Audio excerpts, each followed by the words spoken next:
one of the fundamental issues in our politics is not immigration in itself. It's how we build a common life for all the people who live here.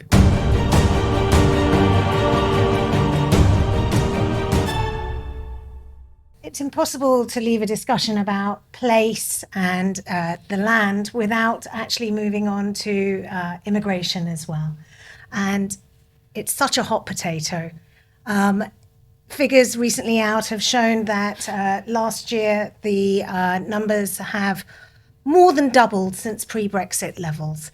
And of course, the government are deeply shocked by that because they made it one of their mainstays of their re-election that they were going to reduce that.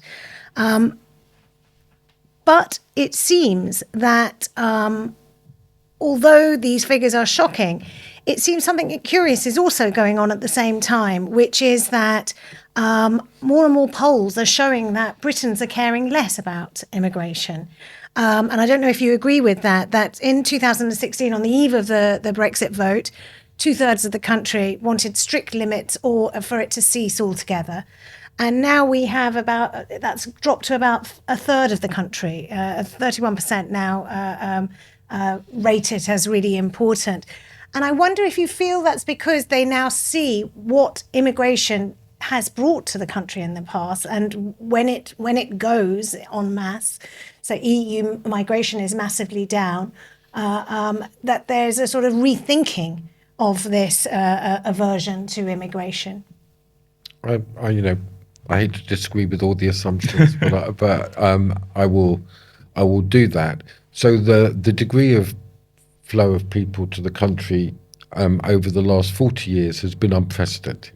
I mean, so we've just got to recognise that we're in new space, and I think that part of what was going on was it was saying that this was not really any result of that you couldn't do anything about it. So part of the Brexit vote, part of that was to say, well, it's a political issue rather than exclusively a human rights issue, or those things.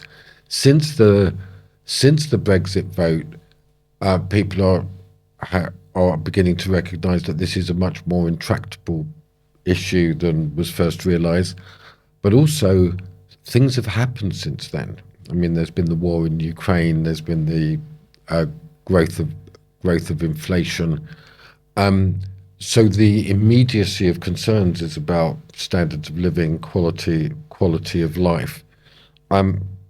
However, the really fundamental issue for me was that we work with an economic model that was built on the importation of labour rather than the training of labour from within the country. That's the huge change that's got to go on. And the government still haven't done it. They haven't addressed vocational training, and all these things.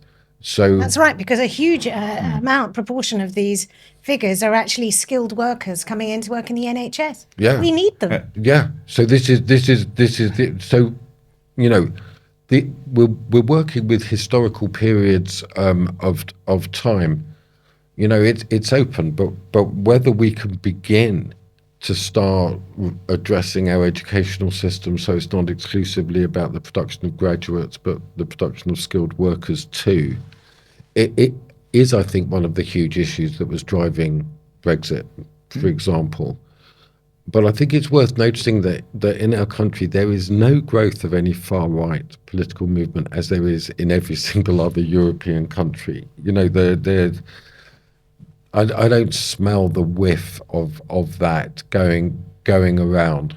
So it's a remarkable thing how the country has morphed and changed and adapted to what's going on. And what I would say is, but politics that puts the interests of the people who live here and the quality of their life is an absolutely vital thing.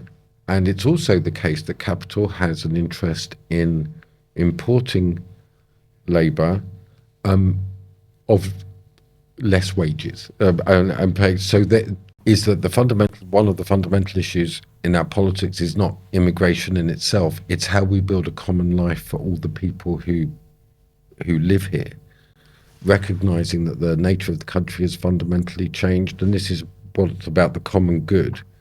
And that has to be done at a human level, which is another reason why this more community and local agenda is such a fundamental part. But that's all well and good for skilled workers. But what about unskilled workers? For example, farmers are in uproar about the fact that they can't get anyone.